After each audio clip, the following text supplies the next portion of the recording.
Welcome to the Trading Bell. I'm Kipkemboi, and today we're exploring Liquid's telecommunications. This is a company that has been there. It's made its impact in Africa, and they've made a major move actually in the market, issuing a bond, and they've gotten quite some recipient. When we see the market responding to that, what exactly is happening? How are investors viewing this and the future of the company? Well, to help us put all this into perspective, we are joined by the group CFO, Kate Hennessy, to help us understand all this. So, Kate, starting off, this particular bond and term loan financing of $840 million, what exactly is it for? So the majority of the money that we've raised is going towards refinancing our existing debt. So we had an old $730 million bond and we'd drawn down the RCF of 40 million. So the majority of it will go to refinancing that. There will be a small amount left over that we can use on our growth strategy by continuing to scale our infrastructure in untapped areas and expanding our range of technology solutions, providing increasing numbers of customers with access to services via the cloud, and democratizing solutions that in the past, the businesses wouldn't have had the financial resources to benefit from. So the majority of it is being used for the refinancing, but there is a small tranche left over for these growth projects. The debt that you're aiming to refinance with this particular bond, how much is it? So when we went into the bond process, we had an old bond of $730 million. We then had drawn down the RCF alongside that bond of $40 million. And then to redeem a bond early, so before its maturity date, you have to pay a redemption premium. So most of the new money of 840 will go towards those old debt amounts and some of the costs of refinancing the debt. But there is an amount left over and above that we can use for our growth strategy. Very important, because investors watching, they'll say, okay, you've taken a bond and majority of this bond is going into refinancing the debt that you have. So how effective will this remaining amount in regards of pushing a strategy? Just break it down, especially for the markets that you're in. That remaining amount, how effective will it be? Well, I think the most important thing to note about the new tranche of debt is how much better the coupon is. So the coupon on a bond is the interest rate that you pay throughout the life of a bond. Now, on our old bond, the coupon rate was 8.5%, which is roughly what the market rate is on these bonds. Bonds are something where you don't pay back capital during the life of them. You pay it all back in a lump sum at the expiry date, its maturity date. Now, our new bond, when we went into the market, we actually achieved a 300 bips improvement on that coupon rate. So the new coupon rate is 5.5%. Now, that is an absolutely amazing result, not only for Liquid Telecom, I have to say, but for African investors, because it just shows the attractiveness of investing in the African market. So effectively, the cost savings that we will make just on paying lower interest rates over the life of this bond will actually free up a lot more cash flow for Liquid and for its customers and for its build out and its goals. So it's an amazing result for the company and its customers and for the African continent where we're going to develop our network. But I also think for investors, it's a real sign that Africa is the place to invest money because there's a lot of money milling around in the market now post-pandemic, people looking for places to invest. And I think this is a sign that Africa is open for business. Definitely, that is very important. Now, looking at the revenue stream for Liquid, we have actually almost close to 50% coming in rand. This is matters Forex volatility of the company. Is this a factor that we should be concerned about? Well, South Africa is our biggest operating company. And so because of that, as you say, we have almost 50% of our revenue in rands. Now, this is one of the reasons why when we did this refinancing, we took out a South African term loan to run alongside the bond. Previously, there was an FX risk in our debt structure in that our whole of our debt structure was in US dollars. Now, what that means, as you well know, is when currencies depreciate, the debt number would stay the same, but our earnings would go down because the dollar rate would just become worse. And over time, the currencies do depreciate. And that is a particular problem where you've got half your earnings in another currency. So what we did when we refinanced is we went out and got a South African term loan to take out part of the old bond.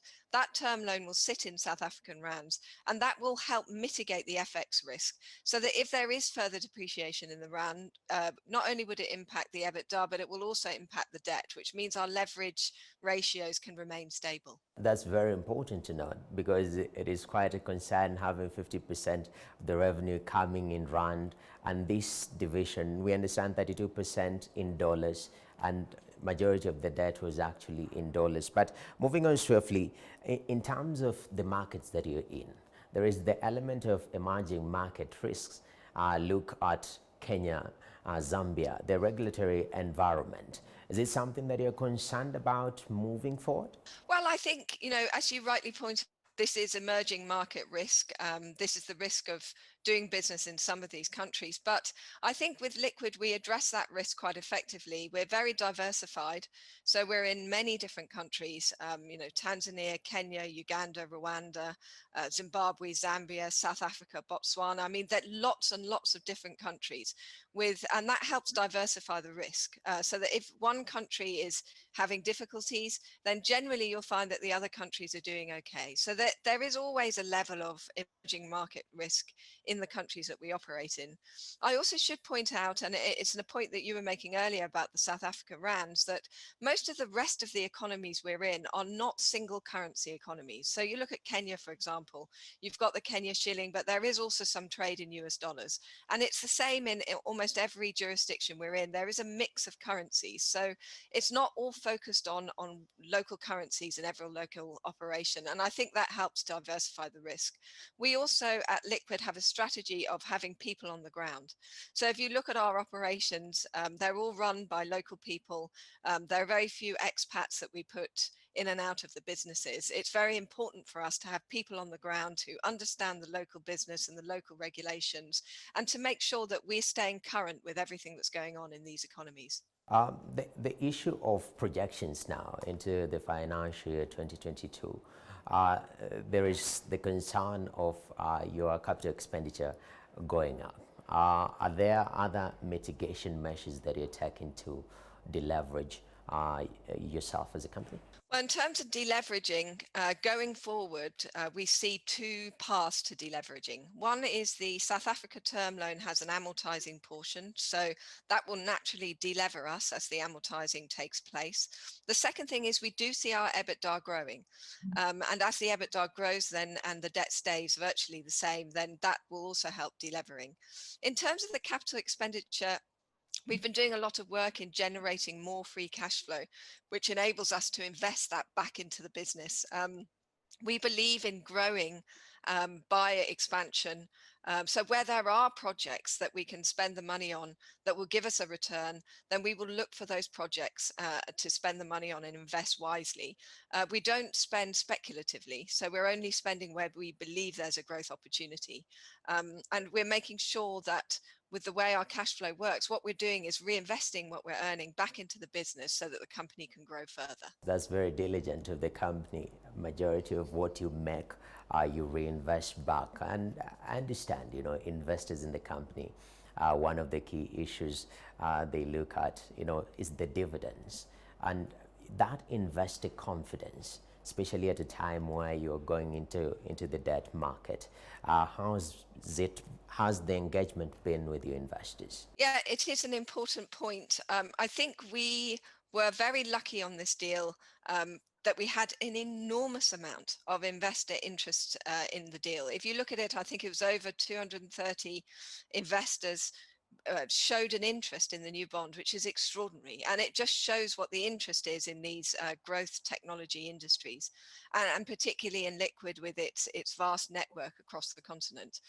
We also had 3 DFIs involved in the new bond, the IFC, DEG and EAIF, who are three governmental organizations, and they were anchor investors in the bond, and that really helped inspire investor confidence, and I think it helped drive the demand in the new bond. It was fantastic to see.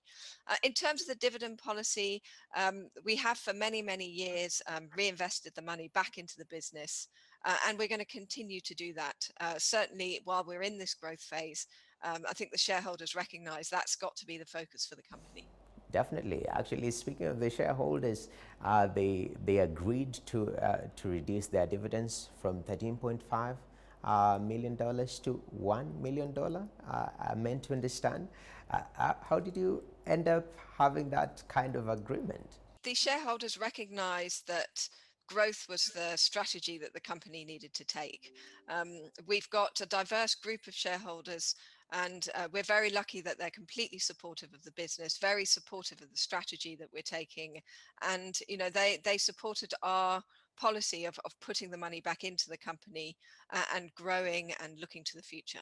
Definitely. Let's talk matters what is happening on the ground. We've seen a pandemic. Now it's 1 year since COVID hit.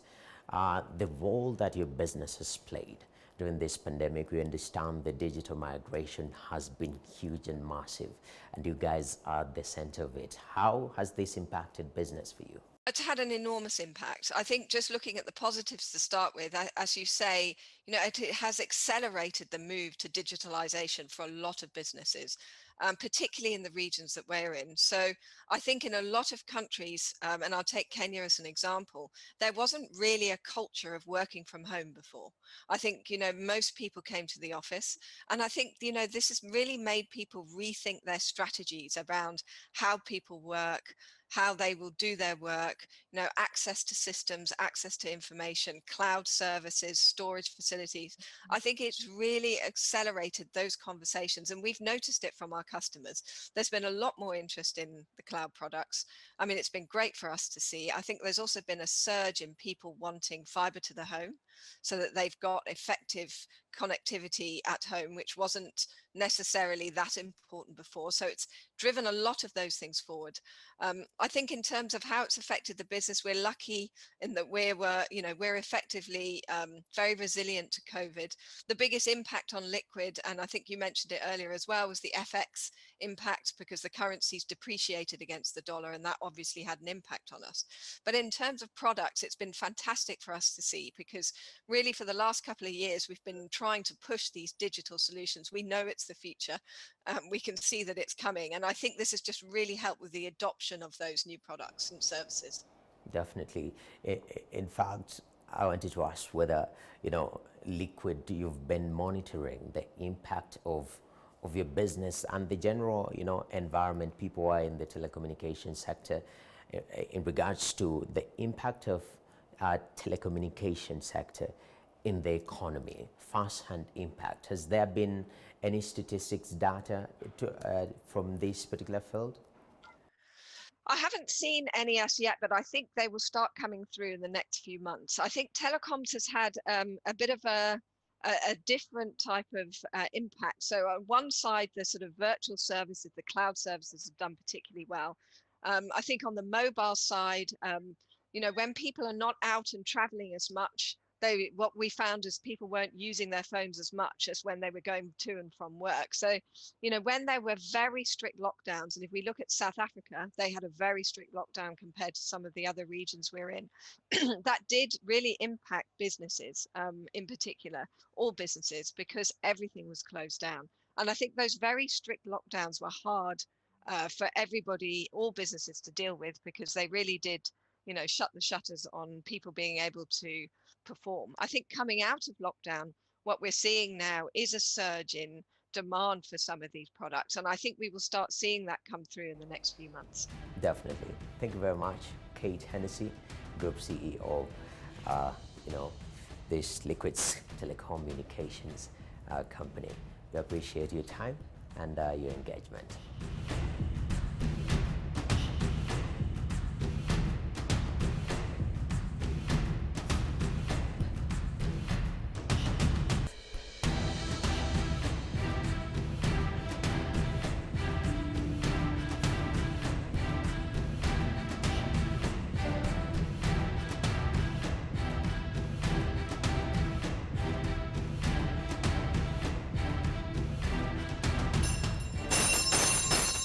Well, there goes the bell, and means that the markets have come to a close, and we're going to have a discussion about how have the numbers been performing right here at the bows. And I'm joined by Samuel Gishohi, the Head of Business Development at NCBA Securities. Many thanks for joining us, Samuel.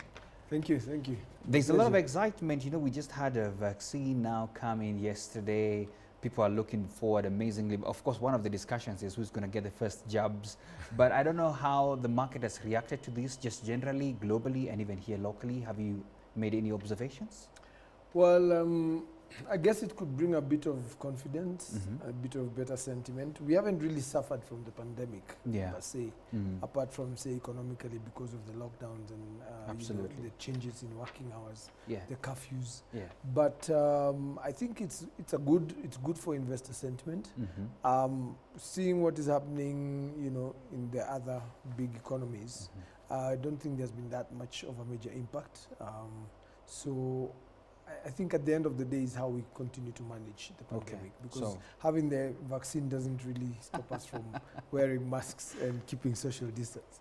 Well, Kenyans are resilient. There's a story about how people have gone back almost to normalcy doing their businesses, but we have certainly hoped that it will I think business is probably at around 90% back to normal.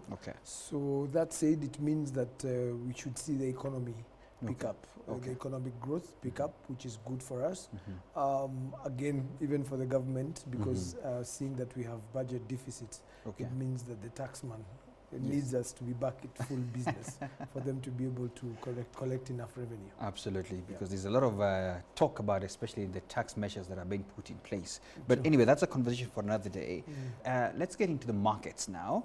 And you know, there's almost little or no movement when I look at the indices. I don't know what's your comment, because when I look at the all share index, almost zero movement. That is week to week, 20 share index as well, 25 share index. What's your comment on this? Is it that the market is not excited yet? We saw a bit of excitement in December, of course, towards the end of last year again. We saw a little bit of excitement with Safaricom's interim dividend, which they've never done before. But usually February, March, all eyes are on financials and for them to announce their end of year results.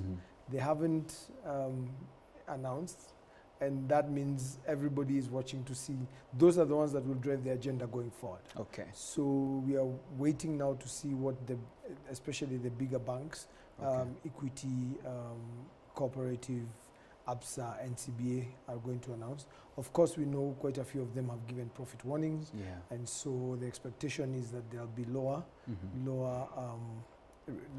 margins. But at the end of the day, there's the big question: are we going to see a dividend drought? If there are any dividends, will they be much lower than they were, or are we going to see them pay dividends, you know, just to signal the market that they're back, you know, in business, and that things are looking good going forward. So I think that's the key area, and that's probably what will cause the market to either rally or, you know, slow down. But the expectation, as I said, we are at 90% recovery in terms of the economy. Then it means that in as much as we might see quite a big, you know, dent on the amount of debt that, you know, has not been paid up and all that, we should expect to see recovery. You know, speaking of which, you're talking about expectations. One of our top gainers, actually the top gainer, is Nation Media Group. And I know there was something that happened in the company. Do you want to comment on that and tell us why we have them on the top gainers? Nation Media issued a cautionary statement. The cautionary statement was because they have approached the regulator to allow them to do a buyback of their own shares. Now, what is a buyback? A buyback usually happens when a company feels, the board feels that the valuation of the share on the market does not reflect what they believe is the true value of that share. So the company would rather buy back the shares to protect the price rather than have it, you know, trading at such a low price. It's good for the investors who say are holding the share for a longer term. Now, we have had other companies, I think like Centum, who have requested to do a buyback. I don't think we are yet to see if the regulator will approve or not. The cautionary statement is in the event that this is approved, they're telling their shareholders to take caution in selling the shares until that decision is made, so that they don't lose out on, say, whatever payout will be or whatever price they're going to be buying. However, at the moment, we don't know how much they will be buying back the shares at. So this is just people being now speculative and buying the share. It means there's excitement. And so this is about someone thinking, if I buy, I will get good money. And somebody else thinking, you know what, the increase has given me a good return, so I can sell. Absolutely. Many thanks for that. Now, let's get to the top losers as well. And, you know, interesting enough, I see Nairobi Business Ventures as one of the top losers. Just the other month, we were very excited because we had some injections, seen it very excited. It was among the top gainers. I don't know whether this is still speculative or what is happening. What is happening here? Yeah, it is speculative. I think whenever something excites the market, it means there's those speculators who will rush in. There's a sort of short-term sense of euphoria where investors will rush in and, you know, buy, and this will mean that the share price will have a tendency to overshoot, to overshoot, say, whatever valuation, the real valuation, because markets are about price discovery. So if there's very high demand, chances are the price will go higher than even where you think is the fair price on the market. And so there's bound to be some sort of correction if a share is overbought. And I think this is just one of those. So generally then, on the top gainers, top losers, no blue chip companies at all across that week. Why? I think it's just what I've been talking about. Now, if you look at the movers, you see all those big blue chips are there. We have Cooperative Bank as the biggest mover, Safaricom is the second, Equity, then KCB, and then Kengen. So again, those are the companies that everyone is watching. Absolutely. Of course, Safaricom for now, they've got, of course, their books closure coming up any time now. And the year end is in March, so that's not very exciting at the moment. I think more exciting right now is looking at what are the banks going to announce. That's KCB, cooperatives, and the equities, and what what shareholders will do about those results. As you said, the usual suspects on the movers and all. But when we see them on the gainers and the losing, and that's when we know that the market is excited, is it? Yes, because then when you don't see them, then the volumes are quite low. Absolutely, absolutely. So let's move on to the shilling. I know that's a conversation that some people are really pressed onto. I don't know what's the current stage we are at. Are we still struggling against the dollar? Well, there's very high demand for the dollar. Our exports are not doing very well, especially now that, of course, business, we said it's around 90%. Fiscal policy, of course, is not doing very well. Most of the funds, most of the imports that we are a net importer. And so because of the imports, there's that dollar demand, which means there's pressure on the shilling. The CBK continues to support it, and I think they will continue to do that. I think as the economy recovers, we will not see that much of a downside. I think it's just going to settle around 109, and for the time being, as we start to see that recovery, I think the shilling will also look a little healthier. Okay, I want to close this conversation with, of course, a comment from your end. There's a lot of concern from, just let me call them the business people, general business people, and even traders, about the economy, because the debt burden, raising the debt ceiling like we're seeing. What's your general view of the effect that we're going to see, especially across all sectors, even the market? Yeah, I think one of the biggest issues about the debt that we have is one that a lot of the funds that the government has is going to recurrent expenditure and not into investment, because then the investment is what would drive more, more revenues, which would be good, especially for debt payments, which again are under pressure. That said, we do expect that the government now to fund, their budget and to fund their deficits will still continue to borrow from the market, and that means we should expect to see increase in interest rates on the longer term papers as they look to shore up what they have in order to continue running the government well. However, CBK has said they're not under pressure to make payments. I know there was some that was also deferred. So I think at the moment we are just okay and hoping that things will get better. And of course, the biggest hope is that the economy will go back to its 100%. Because if we're going to the 100%, of course, we have an election coming up again, which is a huge bill, probably a referendum. So again, there's quite a bit of there's a lot, and certainly a lot. But I think they're going to issue another 2 Eurobonds again this year. So that's another debt issue coming up. Yes. As I said, certainly a lot to be desired, especially from the voice of the wananchi down there. So thanks so much for those sentiments. Right now we head to Markets 101. All right, on Markets 101, this week we get to learn when we talk about indices, the 25 share index, 20 share index, all share index, what does that mean? So Samuel, help us understand what are these indices as we call them? Yes, indices, we have different types of indices. An index is a statistical measure. It just takes a group of stocks on a market.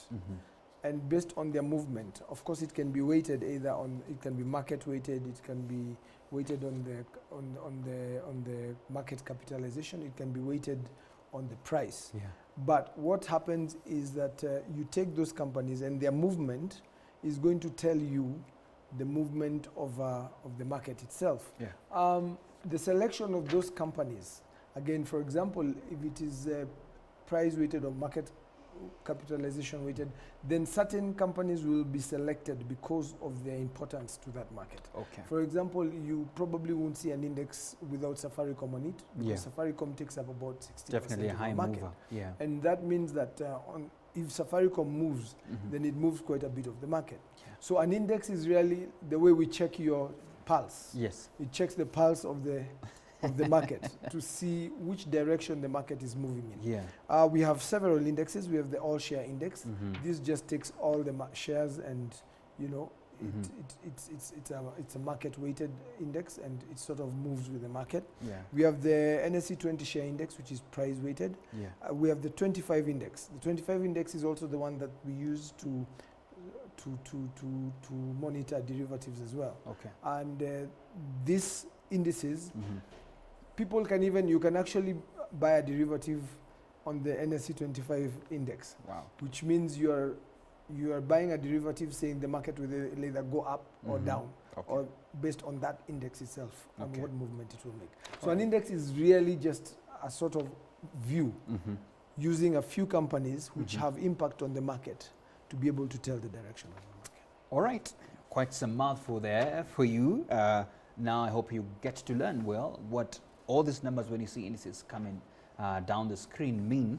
And so we move on to my favorite part, which is your questions, and we have an SMS question. And this is the question that was sent to us. Certainly I don't have the name. How does the national debt affect the stock market? I know we've made a comment on that, but maybe just to be fair to the question, how does the national debt affect the stock market? Well, I think it would affect it in a very, not a very direct way. I think if national debt, for example, I said earlier, if we're using it mostly for recurrent expenditure and not for investment, then naturally it means that the business environment is not getting better. And that in itself can affect the market, because then there's less money, going into the people's pocket or developing people's investments, and then there's less disposable income, because then more of our income is going to paying debt, and naturally, because then it means you're taxed more, isn't it? If I have less taxes, I have more money in my pocket. That more money in my pocket means I can invest more. So that will affect the market, because then there's less liquidity in the market. All right, many thanks, Samuel, for coming and helping us decipher all these numbers and matters economy as well. Thank you for having me. I would shake your hand, but we are not allowed yet. Okay, so there you have it right here on the Trading Bell Show. And of course, remember, we always appreciate your feedback. your questions right on the social media handles and all the contacts appearing at the bottom end of your screen. So we look forward to hearing from you. For now, it's bye-bye. See you next week, same time. Trading Bell Show.